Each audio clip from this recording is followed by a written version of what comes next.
¿Qué más harías por mí? Por ti, bajaría la luna. Pues quiero verla. Pues te construiré un espejo de agua para que la luna baile para ti todas las noches.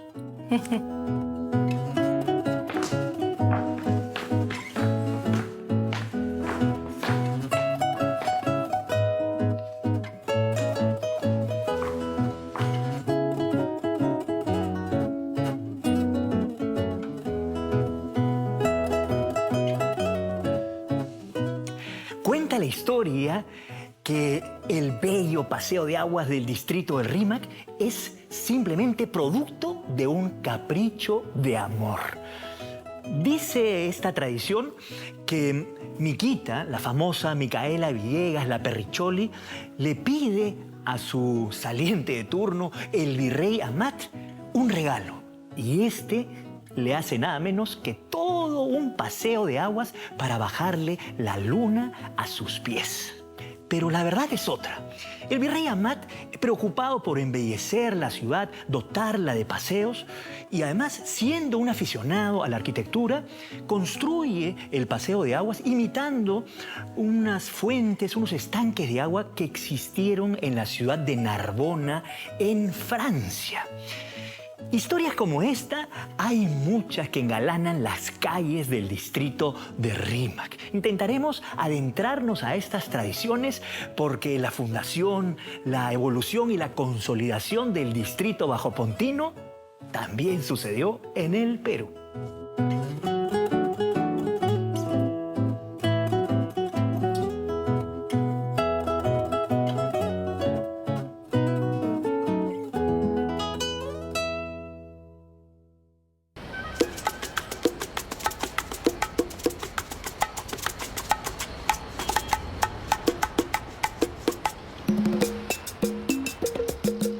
Jesús, para mí es realmente un placer conversar contigo, no solamente porque también sabes mucho sobre el Rímac, has estudiado el Rímac, su proceso social, cultural, histórico, sino también porque eres rimense.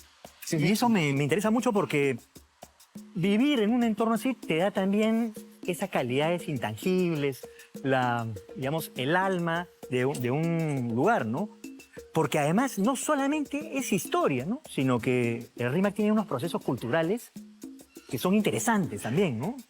Claro, todo el distrito tiene algo de especial, ¿no? Y especialmente para quien lo vive, pero definitivamente el Rímac tiene algunas características geográficas, sociales que lo distinguen, ¿no?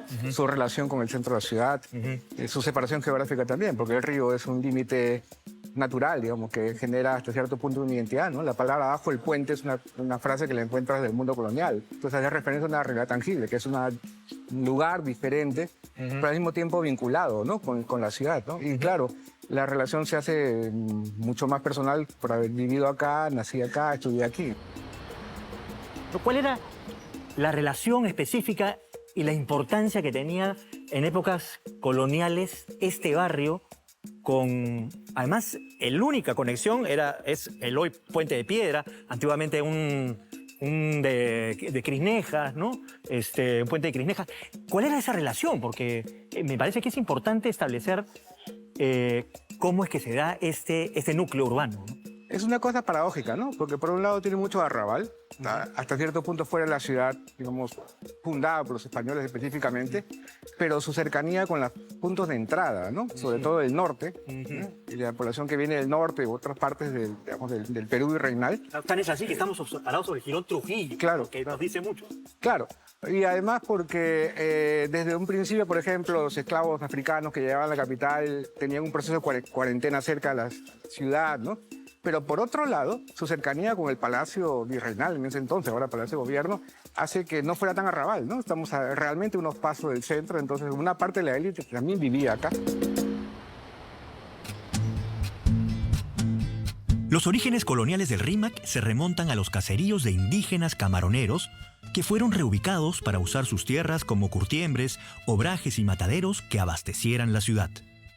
En 1563, una plaga de lepra, que afectó principalmente a los esclavos, llevó al espadero Antón Sánchez a construir una iglesia bajo la advocación de San Lázaro, dando así el primer nombre al barrio bajopontino. Estos esclavos pues vivían en condiciones inhumanas prácticamente, hasta que un rimense, Antón Sánchez, compró un terreno para construir ahí la iglesia y el hospital de leprosos de Lima, al cual le puso Lázaro justamente. Y a partir de ese momento los leprosos pudieron atenderse en este hospital y eso llevó a ser el inicio del distrito del Rímac, porque prácticamente a partir de ese momento la zona comenzó a urbanizarse. Entonces se puede decir que el inicio de la fundación o la creación del hospital de San Lázaro marcó el inicio de la historia del Rímac.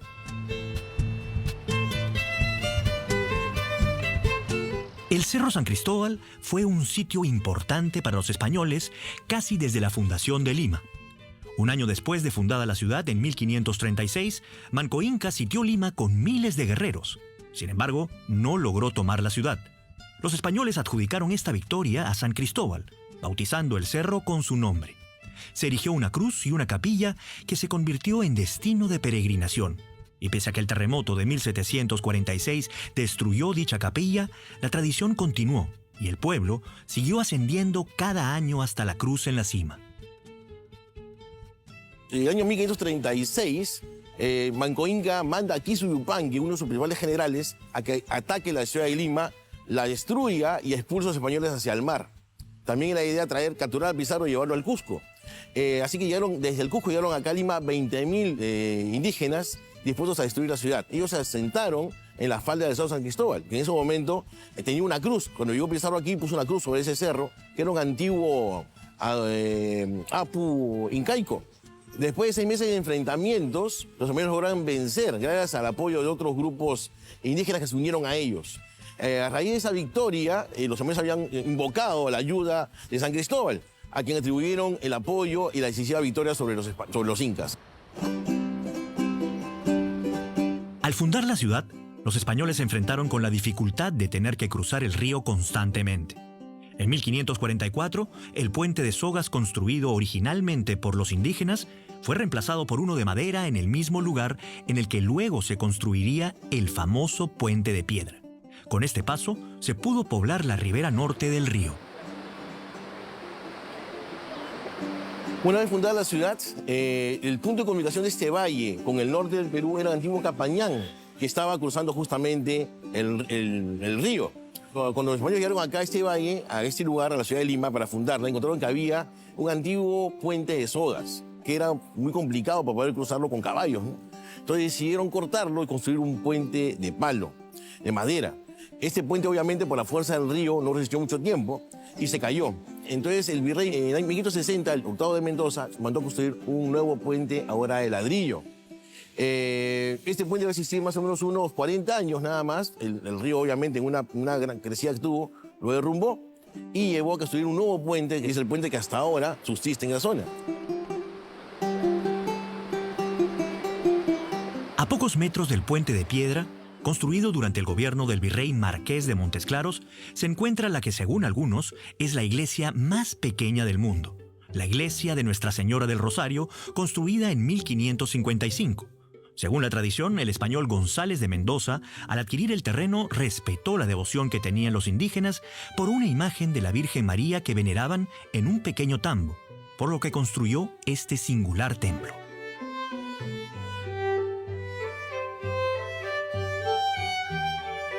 Estableciendo este lugar, ¿cuál era la importancia, digamos, física para el que estén los esclavos en un lugar, el que proveer servicios, algunos, digamos, oficios cercanos? ¿Cuál es la importancia de estar acá? En realidad toda la ciudad, fuera del centro, se llenó de trabajadores domésticos, artesanos, ¿no? Diversos tipos de actividades que servían para abastecer y para dar servicios a la ciudad. Entonces este es un espacio similar, por ejemplo, en términos funcionales a lo que podría ser Barrios Altos, por ejemplo, que tiene la misma característica, solo que quizá, insisto, la existencia del río le da una identidad en particular, ¿no? Que solo se va a conformar como distrito mucho más tardíamente, ya en el siglo XX, ¿no? Pero que ya tempranamente en la etapa republicana se empieza a hablar, ¿no? De abajo del puente y posiblemente las características sociales que conocemos hoy de un distrito popular, ¿no? Mestizo, en el sentido más amplio del término, es más bien republicana, sobre todo, Y entonces su relación empezó a ser un poco diferente, creo yo, ¿no? Ya una relación en la que se configura como un barrio obrero, de trabajadores. Y entonces, claro, la élite abandona este lugar como centro de residencia, pero ese proceso se da quizá mucho más tardíamente, no es colonial, es probablemente republicano, ¿no?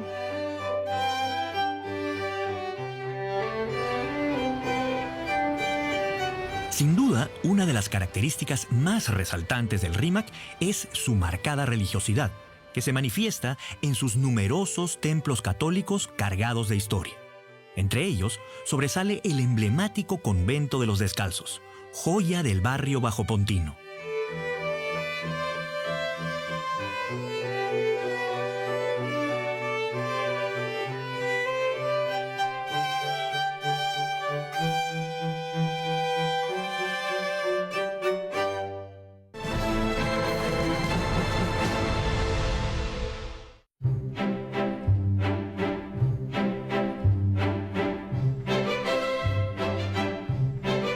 El Convento de los Descalzos fue fundado el 10 de mayo de 1592 por Fray Andrés Corzo como casa de recogimiento, bajo la advocación de Santa María de los Ángeles, y se erigió en terrenos donados por María Valera y su hijo Pedro Guillén. Su propósito, que los franciscanos practicaran la contemplación y la pobreza alejados de la ciudad. Hoy alberga un importante museo religioso y guarda una curiosidad histórica. La Perricholi, la célebre actriz limeña, dispuso ser enterrada en la entrada del recinto.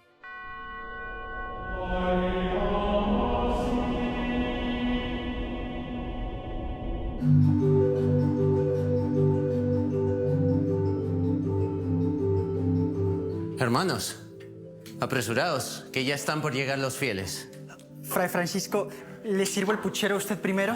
Hermano, dejad que coman mis hijos primero. Si queda algo, comeré. Cada 2 de agosto, los frailes del convento de los Descalzos sirven la tradicional porciúncula, que es una especie de sopa espesa, un puchero hecho de verduras, tubérculos y carnes, y que se sirve a los más necesitados. Es interesante el nombre porciúncula porque refiere al lugar en Italia donde San Francisco de Asís escucha el llamado de Dios para convertirse. Y este nombre proviene del latín y significa pequeña porción o pedazo. Y es interesante saber también que de una olla común se sirven pequeñas porciones o pedazos de esta para los más necesitados. Esta tradición nace a finales del siglo XVI en Lima y continúa hasta el día de hoy.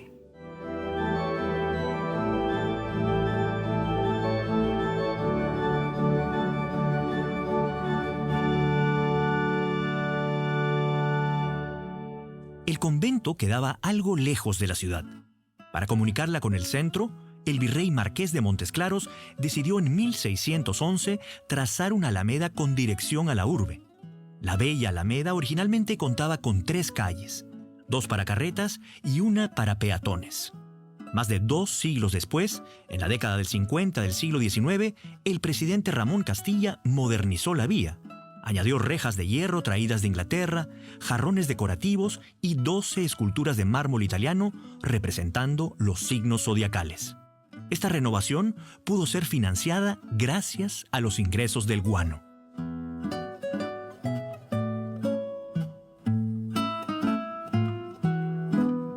Esta alameda está vinculada con 3 santos peruanos. Santo Toribio de Mogrovejo tuvo mucha vinculación y fue uno de los promotores de la construcción del convento de los Descalzos, justamente. Después, al costado de la alameda, a su lado derecho de la alameda, se encuentra la iglesia de Patrocinio, construida donde estuvo antiguamente el lugar donde Juan Macías, el sacerdote dominico, antes de ser sacerdote, se dedicaba a criar chanchos, ¿no? Inspirado por la vida de Martín de Porres, quien venía a esta zona a llevar comida a la gente pobre y verlo tan feliz, Juan Macías decide dejar el trabajo de creador de chanchos y ingresar a la orden dominica para dedicarse a vivir su vida a los pobres, ¿no? Entonces, en ese lugar donde está la iglesia, estuvo el lugar y se conserva la silla donde Juan Macías se dedicaba a criar cerdos y donde se inspiró para dedicarse a la vida religiosa que lo voy a llevar justamente a ser santo. El otro santo es San Francisco Solano. Él vivió en el convento de los Descalzos. Era muy conocido por sus grandes prédicas evangelizadoras en la Alameda de los Descalzos, en la zona acá cercana a la Alameda del Paseo de Aguas. Él tocaba una especie de instrumento musical parecido al violín. La gente se acercaba a escucharlo tocar y aprovechar ese momento para poder evangelizar.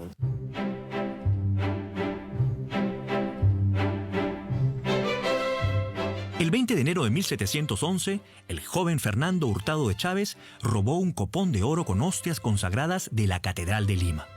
Tras ser capturado, afirmó no recordar dónde había escondido el objeto sagrado. Sin embargo, Tomás Moya, un niño afroperuano, reveló haberlo visto enterrarlo en un terreno lodoso cerca de la Alameda de los Descalzos. Al sacarlo del barro, ¡milagro! Las hostias estaban intactas, sin mancha alguna de lodo. En 1716 se construyó la iglesia de Santa Liberata en el lugar del descubrimiento milagroso. Esta historia, como muchas tradiciones rimenses, tiene como protagonista a un afroperuano, grupo humano que habitó la zona desde la fundación colonial.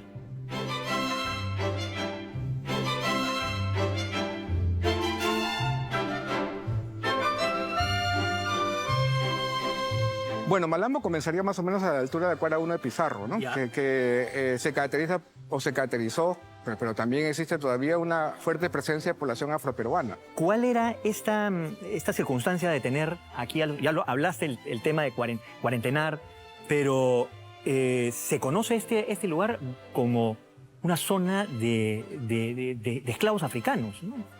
Una es también la facilidad para encontrar vivienda, ¿no? Es una zona con callejones, con espacios. En esa época rurales había varias haciendas, ¿no? De hecho, una de las haciendas que existía, por ejemplo, era el nombre del colegio en que yo estudié, Villacampa, ¿no? Que era la hacienda de Villacampa, ¿no? Entonces había muchas propiedades rurales que tenían trabajadores.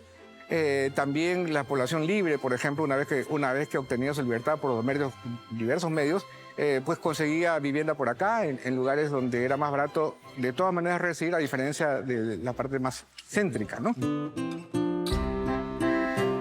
Hace unos años, los historiadores Jesús Cosamalón, Ricardo Caro y Maribel Arrelucea hallaron en los archivos la historia de un rimense afroperuano muy particular. El caso es de un esclavo que fue ubicado en el cementerio Presbítero Maestro, La Lápida, con nombre y apellido que dice africano nacido, bueno, en el continente, en 1870, La Lápida. Entonces, a partir de eso empezamos a reconstruir un poco la historia y encontramos que era un esclavo que se liberó, no sabemos exactamente cómo, y que sus eventos vitales están muy asociados al RIMAC. Se dedicó a ser transportista, diría, en términos actuales, carretonero de la época, pero digamos que sería el equivalente a un pequeño transportista. Probablemente hizo una cierta cantidad de dinero porque después de la abolición de la esclavitud hay un testamento en el que dice que él ya tenía esclavos que los vende el Estado peruano, lo cual es muy revelador. O sea, un ex esclavo africano que logró tener esclavos, ¿no? Y que vivió acá y murió solo porque la hija no vivía con él. Se separó de la mujer, en fin, toda una novela, digamos, de vida, pero que es muy, muy importante y singular, y creo que es un vecino ilustre de este distrito, porque es el único esclavo africano en toda Hispanoamérica que ha sido ubicado positivamente en un cementerio con nombre y apellido, ¿no? Porque tenemos entierros colectivos de esclavos, pero no un entierro en el que tú puedes identificar, acá está una persona enterrada que tenía este nombre, ¿no? Y eso habla de la posición social que quizás llegó a tener. Volvamos a la zona monumental del distrito. No se puede conocer el RIMAC sin visitar el bello Paseo de Aguas, construido por el virrey Amat en el siglo XVIII, como ya vimos. El proyecto original pretendía ser un complejo de acueductos, fuentes y cascadas alimentadas por las aguas del río Hablador. Sin embargo, quedó inconcluso. Hoy, sus arcos neoclásicos y su espejo de agua siguen evocando el esplendor que pudo ser. También durante el gobierno del virrey Amat se construyó la bella Quinta Presa en el Jirón Chira. Esta hermosa casona, que es una especie de casona de pueblo prácticamente, fue construida con un estilo arquitectónico que estaba en boga en ese momento, en 1670. El rococó, también llamado barroco francés. Es una adaptación de ese estilo barroco porque es una casa de campo, ¿no? Y una casa muy grande que prácticamente lo que se buscaba era darle mayores comodidades a sus habitantes y también tenía una gran extensión de terreno para recreación y también para terrenos de cultivo, ¿no? Esta hermosa casona era prácticamente abastecida de agua gracias a la sequía de Pedraliza. Y se dice que el virrey Amat de alguna manera intervino, ya que era amigo de los propietarios, en el diseño rococó de esta casona. El coso taurino más antiguo de América, la Plaza de Toros de Hacho, también fue obra de Amat. La plaza, inaugurada el 30 de enero de 1766, tuvo como maestro constructor al español Francisco Landaburu, quien construyó un recinto que se convertiría en un símbolo del distrito. Tras casi 2 siglos de uso continuo, en 1946 fue completamente remodelada, ampliando su capacidad. La reinauguración se celebró el 12 de octubre de ese mismo año, dando inicio así a la tradicional Feria Taurina del Señor de los Milagros.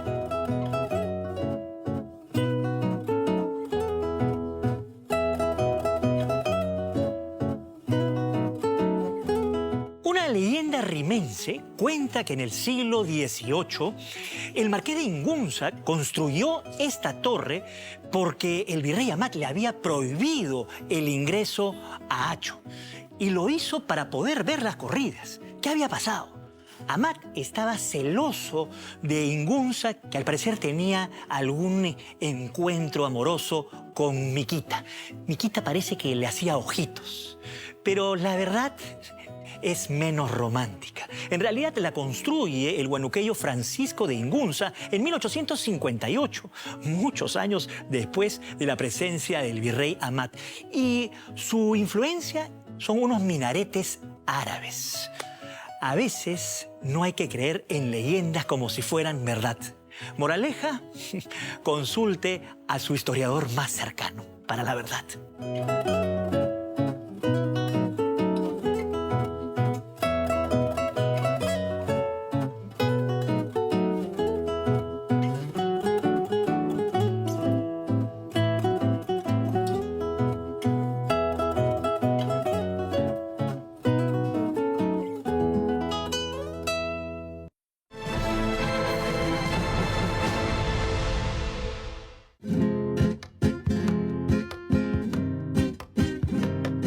El barrio del Rímac, como toda la ciudad, no fue ajeno a los grandes hechos políticos y sociales que convulsionaron a la naciente República Peruana en el siglo XIX, como las guerras de independencia y, sobre todo, la guerra con Chile. La guerra con Chile produjo pues, en el Perú una crisis económica que afectó a todos los niveles sociales, y especialmente al Rímac, que era un pequeño barrio, ¿no? Entonces hubo pobreza, se dejó de hacer obras públicas, y entró el Rímac, se puede decir, en una etapa de decadencia prácticamente. En el primer siglo de República Independiente, nuevos cambios urbanos comenzaron a llegar al Rímac.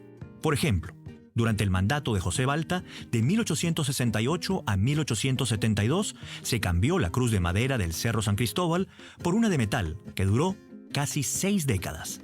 Además, en 1869 se construyó el puente de fierro que lleva el nombre del presidente.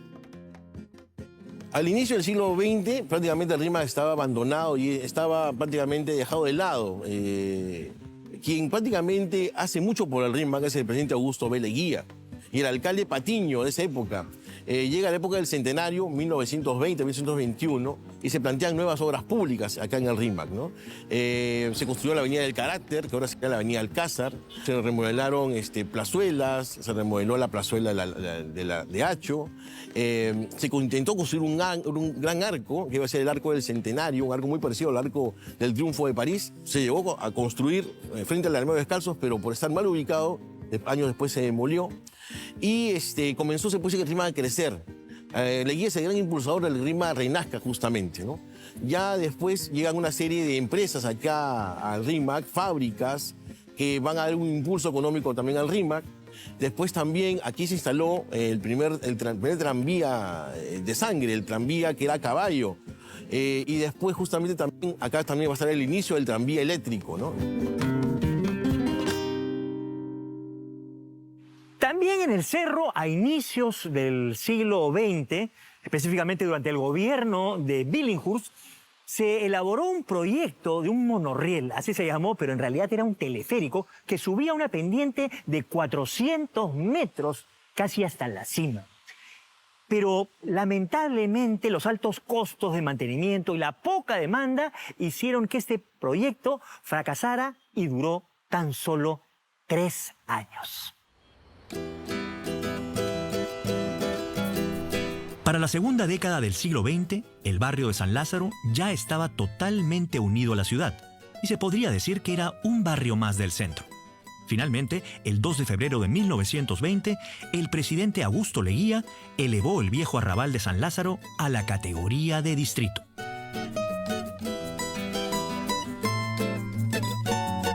Ahora, en el siglo XX comienza a haber la presencia, el empuje de los migrantes y la necesidad también de establecer lugares de vivienda, ¿no? Comienza quizás a poblarse ciertas partes. Algunos dicen que la primera barriada de Lima está en las faldas del Cerro San Cristóbal. Y hay una necesidad que se vuelve imperante de, por ejemplo, darles viviendas a los obreros. Y se da también ese fenómeno acá con la Junta Pro Desocupados, ¿no? Se construyen barrios para los obreros, ¿no? Y no solamente vivienda, bienestar. Porque tenemos el caso del comedor popular, por ejemplo, que la misma idea de dar de bienestar a la población obrera, ¿no? Y creo que también toda esa población migrante que va llegando y va poblando, digamos, los espacios que hoy son considerados, o fueron considerados en su momento barriadas, después por los jóvenes, va siendo absorbida por un tipo de identidad, ¿no? O sea, la característica del RIMAC es que a partir de los años 30, 40 en adelante se posiciona como un distrito criollo, ¿no? Un distrito donde la cultura criolla es dominante, lo cual no significa que todas las personas que hayan vivido acá compartan esa cultura, pero de alguna manera es como su visibilidad hacia afuera, ¿no? También durante el mandato de Leguía se realizó la construcción de la Cruz Iluminada del Cerro. Supuestamente un fraile amigo suyo tuvo un sueño en el que vio una luz luminosa sobre la montaña. Cuando el religioso compartió su sueño con el presidente, este prometió cumplir con la construcción.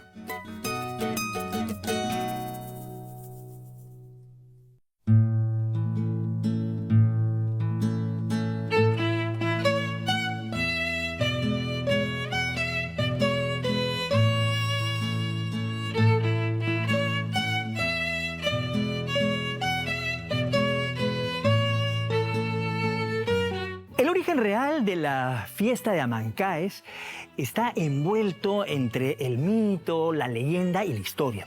Algunos señalan que empieza a finales del siglo XVI cuando un viajero se presenta a una niña indígena llamada Rosario y le dice que pida a los dominicos para que construyan una capilla donde encuentren una figura de Jesucristo tallada en una roca. Otros piensan que ese misterioso viajero era nada menos que Jesucristo. Sea como fuere, esta peregrinación devino en una festividad llena de música y danzas que duró por muchos años sobre un campo lleno de flores de Amancae. Pero con el tiempo comenzó a decaer esta festividad hasta que el propio presidente Leguía, en la década del 20 del siglo XX, reinvigoró esta tradición, pero por poco tiempo. Ya en la primera mitad del siglo XX se consolida la tradición de las grandes jaranas que se armaban en barrios como Malambo, es decir, lo que ahora es la Avenida Pizarro. Bartola Sancho Dávila, Felipe Pingló Alba o el dúo Montes y Manrique eran asiduos visitantes a estas fiestas rimenses. Entonces es un núcleo de criollismo importante, ¿no? Y que en realidad cumple la función parecida a la que cumplen en general los cambios musicales, es decir, hacer fusiones, ¿no? Lo criollo no es algo puro, lo criollo es fusión de varias cosas, ¿no? De tradiciones europeas, de tradiciones locales, de voces indígenas, de voces locales, ¿no? Entonces todo eso se configura en una nueva música que acá es un nuevo escenario. Y creo que eso es importante porque una gran pregunta que uno puede hacerse es por qué esto ocurre en algunos espacios de la ciudad y no en otros, ¿no? O sea, ¿por qué ocurre en el RIMAC? Yo creo que una respuesta, no es la única posible, pero una respuesta es, creo, la confluencia de diversos orígenes, ¿no? Ahora, también hay un reducto de cumbia, de salsa, también de rock. No sé si los York son de aquí. En todo caso, hablemos de estas música más de los años 60. ¿Se da también aquí en el RIMAC? Es un lugar donde justamente por la presencia de inmigrantes de diversas partes y que traen sus músicas, pero también encuentran en la ciudad otras músicas, se va provocando esta fusión. Y la cumbia peruana es una fusión, definitivamente, como otras músicas, ¿no? Entonces podemos tener el ejemplo de un gran músico del RIMAC, que creo que es el considerado una de las grandes figuras de la música cumbia, es Enrique Delgado. Y el RIMAC, claro. Pero que además él representa el RIMAC en su propia práctica. ¿Qué hizo él como músico? Hizo música andina, porque también tocó música andina, hizo música criolla, hizo música tropical, hizo rock.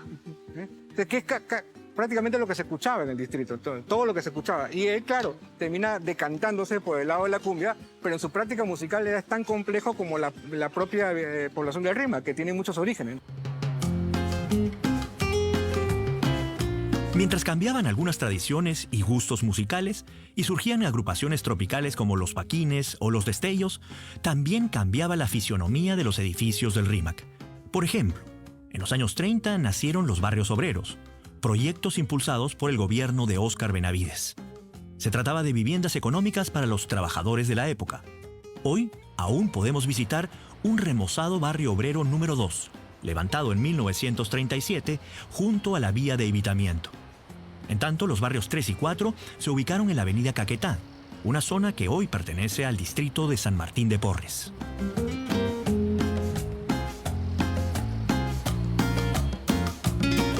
En el distrito del RIMAC no solamente se nos presentan ante los ojos aquellos jirones coloniales con historia y tradición, sino también estas casonas republicanas con lindos balcones.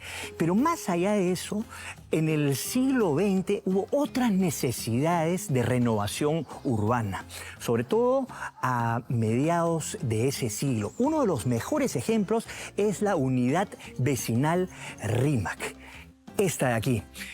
Se hizo en 2 etapas. La primera en 1952 durante el gobierno de Manuel Odría y encargada a varios arquitectos, Carlos Cárdenas, Luis Vázquez y Santiago Agurto, el último de ellos muy importante, un arquitecto que es parte de la historia de la arquitectura al formar la agrupación Espacio.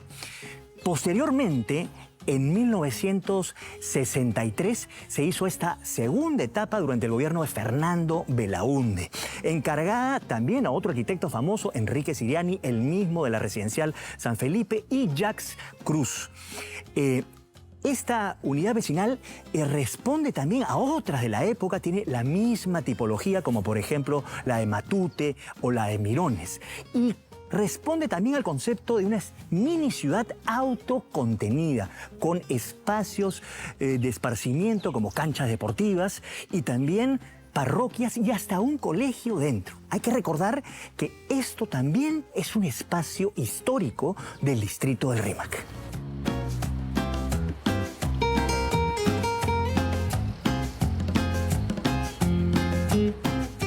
Y ahora hablemos, por ejemplo, de otra etapa de la urbanización y muy, digamos, clásica también, que son las unidades vecinales, ¿no? Que se colocan en varios distritos de la capital, y uno de los distritos en que se coloca una de esas es aquí en el RIMAC, ¿no? Que es de la década de los 50, ¿no? Hay una necesidad, ¿por qué está la necesidad de ponerlo aquí también? La necesidad de expandir los beneficios a los sectores trabajadores, empleados y obreros, ¿no? Entonces, la política que va de Bustamante hacia Odría es brindar estos espacios urbanos con una vivienda decente, ¿no? Que es estos multifamiliares, ¿no? Que la Unidad Vecinal de RIMAC es un ejemplo. Pero también está asociado, por ejemplo, a la expansión de la educación pública. Yo creo que hay que hablar en el RIMAC del binomio Unidad Vecinal Colegio Ventín, Gran Unidad Escolar, ¿no? Que es el gran colegio de la zona y que le dan educación a esta población trabajadora, a los hijos de la población trabajadora, en esta gran unidad escolar, donde además, simbólicamente hablando, tiene mucha presencia en el RIMAC por ejemplo, ahí estudiaron jugadores tan emblemáticos para el fútbol peruano como Cueto o Cubilla, ¿no? Entonces, en la época que había interescolares, el Ventín era un equipo importante. Entonces, hay toda una configuración que hay que verla como en conjunto, ¿no? Un barrio obrero, digamos que la vivienda obrera, el comedor popular, la unidad vecinal, que es para trabajadores, el colegio, el dentín, digamos, el grado escolar, entonces va configurando cada vez más la idea de un distrito con una raigambre popular, ¿no?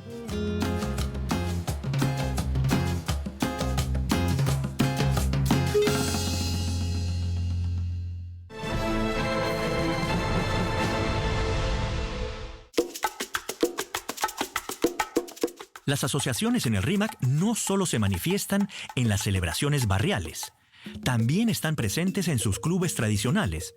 Por ejemplo, el Club Internacional Revolver, que está por cumplir 140 años. Desde las filas de este club salieron grandes glorias olímpicas de tiro, como el medalla de oro Edwin Vázquez Cam, y los medallistas de plata Francisco Boza y Juan Guía Yarur.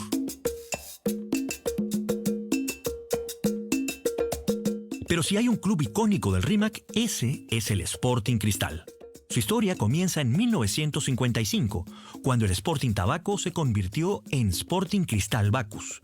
Detrás de esta gesta estuvo don Ricardo Bentín Mujica y un grupo de visionarios que un año antes habían adquirido la famosa cervecería rimense Bacus, bautizando al club con su producto estrella. El Club Bajopontino tiene su sede institucional en la urbanización La Florida, al lado de una huaca que nos habla del pasado precolombino del distrito.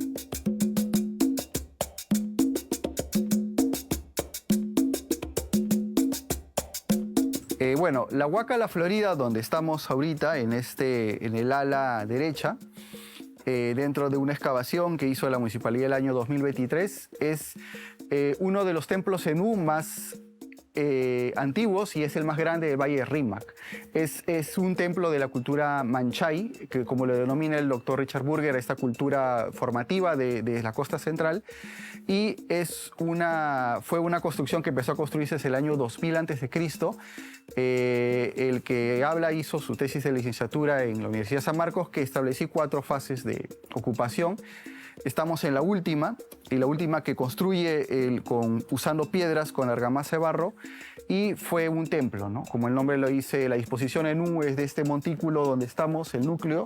Al frente está la plaza donde está el campo del Club Cristal y los brazos que se expandían hacia los cerros de la Pampa Mancaes, ¿no? Fue un templo que estuvo en uso como 1000 años. Hacia el año 1000 al parecer es abandonado por causas que desconocemos.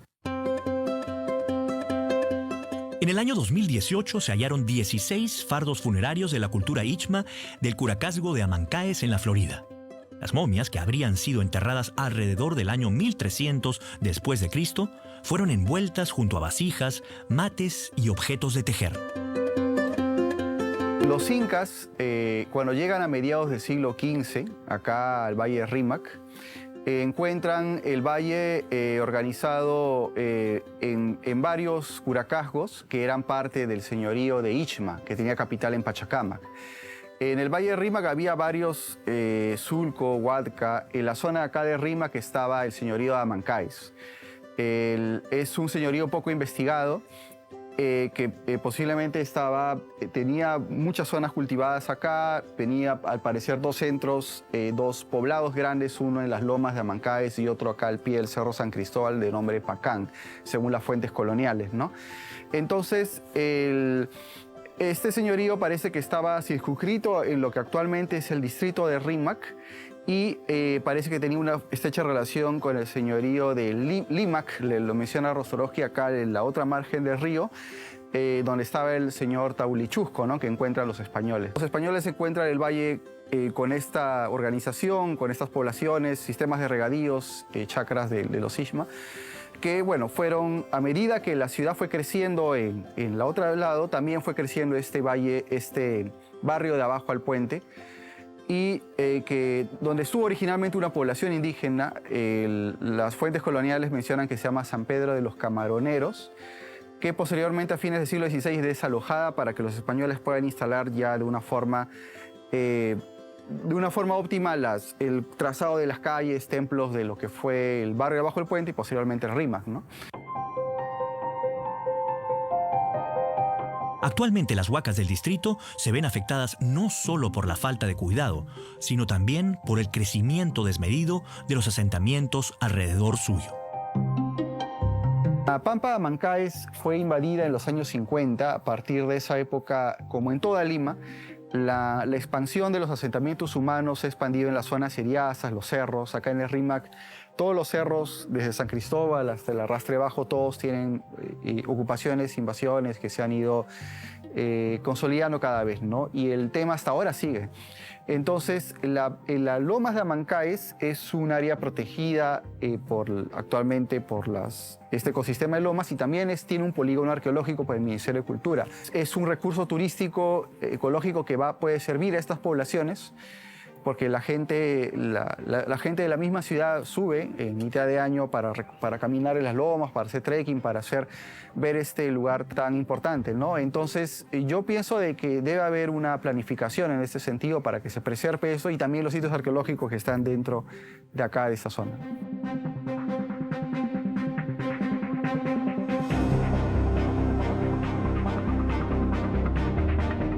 En la segunda mitad de la década del 70, un nuevo tipo de poblador, llegado mayormente del interior del país, comenzó a darle un nuevo rostro al distrito. Barrios como Mariscal Castilla, Flor de Amancaes, San Juan de Amancaes, El Altillo, Santa Rosa y las laderas del San Cristóbal tuvieron su inicio en el gran proceso de migración del campo a la ciudad. Eso tuvo un impacto grande en zonas como las Lomas de Amancaes, donde estacionalmente las laderas se vuelven verdes como en otras zonas del litoral. Como ustedes pueden ver, este cerro detrás nuestro es la Loma de Amancaes. Tenemos una gran cobertura de vegetal que es natural. En el mes de junio, sobre todo, que empieza la garúa, ¿no? Empieza a florecer la flor de Amancaes. La flor de Amancaes es la única que da señal cuando empieza la época verde. Pero cuando ya empezamos, ¿no? El mes de diciembre nos anuncia la llegada de la época seca, ¿no? La trompetita, que es la última plantita en florecer en el mes de diciembre.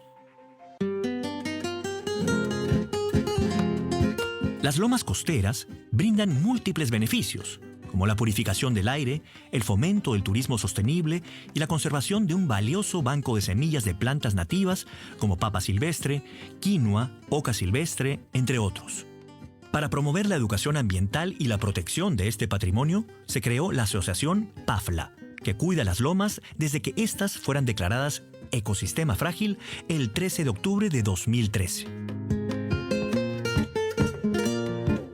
La mayor parte del equipo PAFLA somos de provincia, y nosotros que hemos llegado aquí, pues prácticamente había pocas áreas verdes y nosotros siempre estábamos abocadas a la reforestación. Mayormente subíamos nosotros a plantar árboles, ¿no?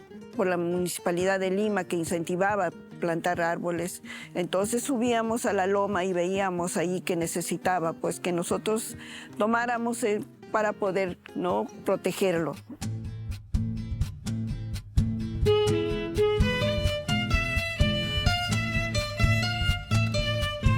Afortunadamente, en los últimos años, hay una mejora en la comprensión del vecino rimense respecto al cuidado de las lomas y de las zonas arqueológicas, entendiendo que también son parte del patrimonio del distrito.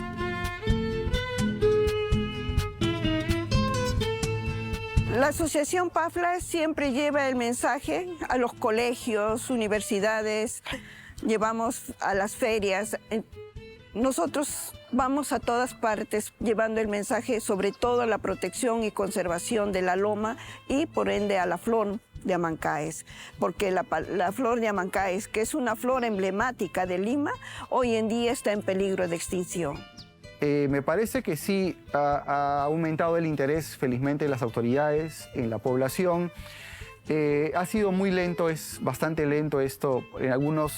Por estos años conozco gente acá del barrio de La Florida o algunos de acá de Rímac con los que he conversado. Me parece que sí, muchas personas de una forma genuina se han convencido de la importancia de este fabuloso patrimonio de la Huaca de La Florida y de los que aún quedan en el distrito, ¿no? Pero aún falta mucho por hacer en eso, en la población, el poblador común, ¿no?, del distrito de Rímac.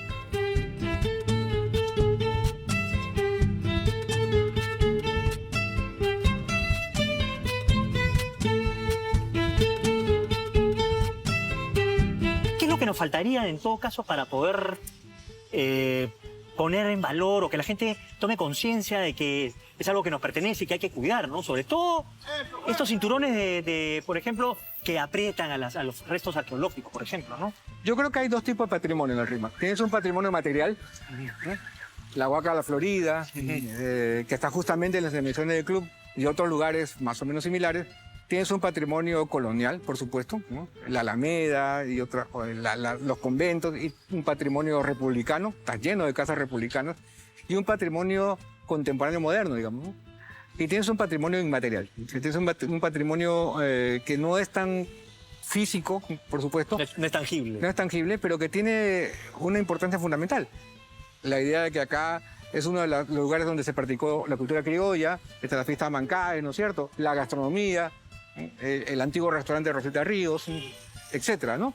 Y la cumbia. Entonces hay un patrimonio que la ciudad debe reconocer en el RIMAC. El RIMAC es un lugar donde se aportó para esta cultura limeña, porque actualmente lo que somos es un poco todo eso. Por supuesto que no es el único distrito que hizo eso, está La Victoria, ¿no? Cada lugar tiene su aporte, pero si lo pensamos en términos de la tradición limeña, el RIMAC tiene un lugar sin duda fundamental, ¿no? Ahí me quedo. Gracias, Jesús, por esta charla enriquecedora. Te agradezco un montón. Gusto. Gracias.